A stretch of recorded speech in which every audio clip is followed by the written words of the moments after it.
Well, all right. Hey, welcome back. This is Kalan. Man, beautiful hot day here in the great state of North Carolina. Well, I've got a lot going on today, and I'm going to be out and about. I got some traveling to do. So I wanted to do a quick review of these two tobaccos that was generously gifted to me by the one and only Mr. Just Piping. Many of you know his favorite tobacco is Black Irish Twist. Today I want to talk about the Black Irish Twist, and he also sent a sample of the Brown Irish Twist. Mm. Now, what I have here is the Brown Irish Twist. I've been spending a lot of time with both of them, and they're both very, very interesting blends. On paper, they're the exact same thing,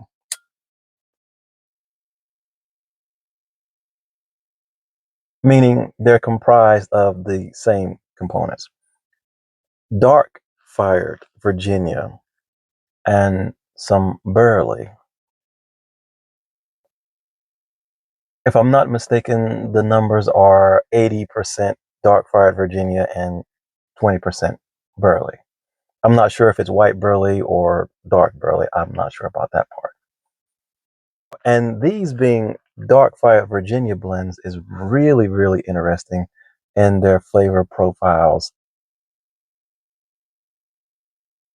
Out the gate, if you don't already know, if you are a smoker that is sensitive to nicotine, you need to be aware of it is very strong in nicotine. It is very strong in smokiness.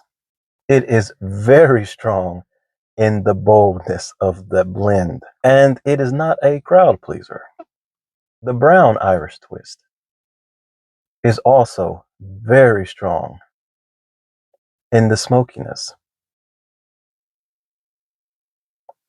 It's a little more pleasant or more tolerable with the room note as opposed to the black Irish twist. And on paper,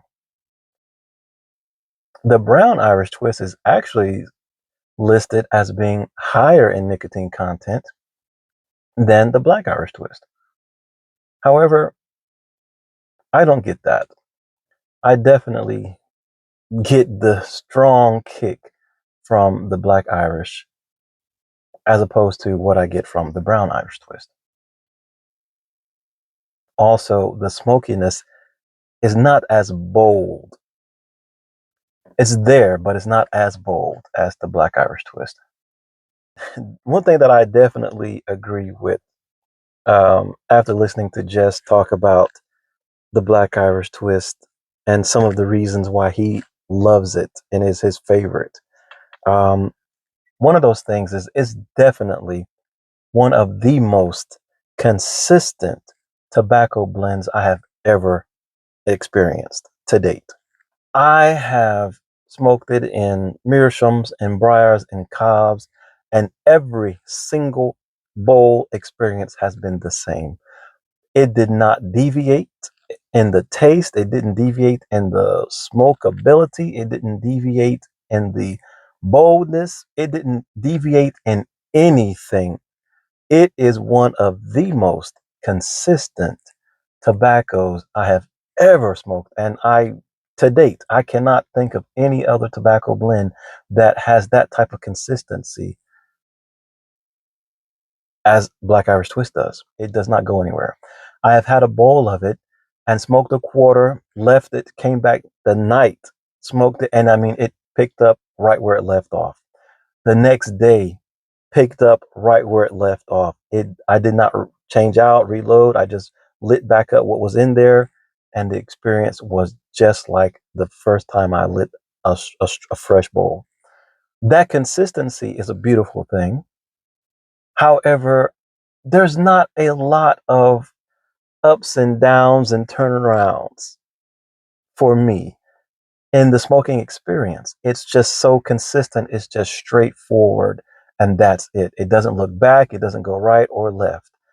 And when it comes to how I personally like different things to scratch, different itches, I feel there'll come a time where that consistency will just become kind of bland, where it won't start to scratch any other itch that I may have, you know? Um, I don't know, maybe you have blends that scratch every single itch. It gives you the sweetness, it gives you the tangy, the pungy, whatever, you know, whatever you're into.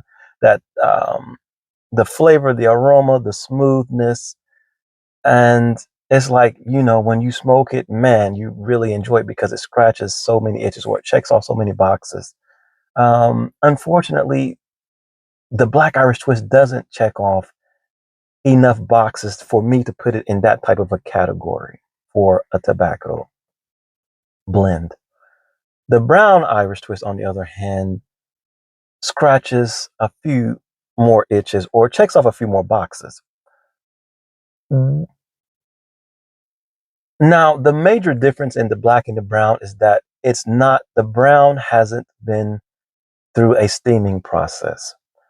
So the reason the Black Irish Twist is so dark and so dark is because it's put through a steaming process for several hours. And that process, they say, takes away from the edge. It makes it much smoother, and it gives it a cooler, uh, smoking feel to that smoky boldness. The Brown Irish Twist does not go through that process. So I can definitely detect there is or there are moments of sharpness in the smoke. I won't say it's harshness, I'll just say it's sharp. And at times it can be, you know, not all that satisfying.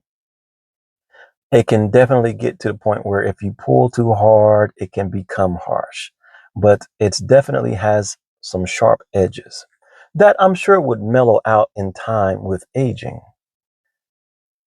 However, for me, I enjoy the ups and downs, the changes and the turnarounds.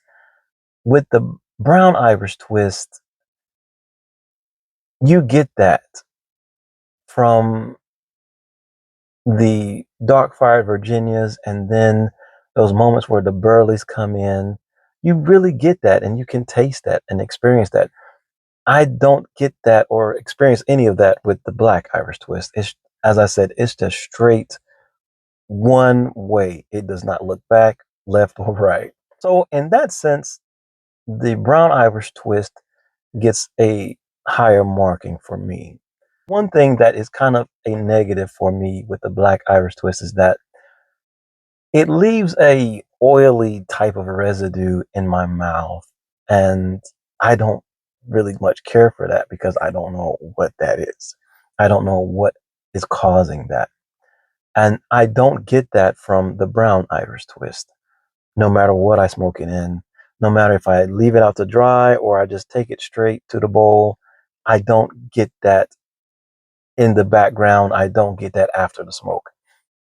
Um, Now, I have had one bowl of the Black Irish Twist in a meerschaum that I let dry out for an hour and a half. And the after it was finished, the oily feel was a lot less. So it would lead me to believe that if I left it out for maybe 2 hours, and hopefully it would take away that oily residue that's kind of left in my palate after I smoke it.